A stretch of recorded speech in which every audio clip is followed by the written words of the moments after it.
BNP chairperson Khaleda Zia দলের নেতাদের উদ্দেশ্যে বলেছেন, আগামী দিনে গণতন্ত্র প্রতিষ্ঠায় সবাইকে ঐক্যবদ্ধ থাকতে হবে। গতকাল সোমবার রাতে পবিত্র ঈদ উল ফিতর ও মহান স্বাধীনতা দিবস উপলক্ষে রাজধানীর গুলশানে চেয়ারপারসনের কার্যালয়ে দলের সিনিয়র নেতাদের সঙ্গে শুভেচ্ছা বিনিময় অনুষ্ঠানে লন্ডন থেকে ভার্চুয়ালি যুক্ত হয়ে খালেদা জিয়া এই কথাগুলো বলেন। অনুষ্ঠানে আরও যুক্ত ছিলেন দলের ভারপ্রাপ্ত চেয়ারম্যান তারেক রহমান। খালেদা জিয়া বলেন, একে অপরকে সহযোগিতা করতে হবে, সবাই মিলে ভোটের অধিকার প্রতিষ্ঠা করতে হবে। শুরুতে স্বাগত বক্তব্য দিয়ে ভারপ্রাপ্ত চেয়ারম্যানকে অভিনন্দন জানান বিএনপির মহাসচিব মির্জা ফখরুল ইসলাম আলমগীর।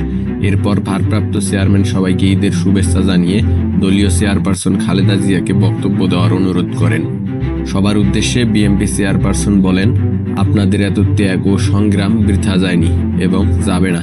দেশবাসীর ভোটার অধিকার সবাই মিলে প্রতিষ্ঠিত করতে হবে। পরে দেশবাসীকে ঈদের শুভেচ্ছা জানান। দীর্ঘদিন পর সবাইকে এভাবে পেয়ে আবেগ আপ্লুত হয়ে পড়েন তিনি।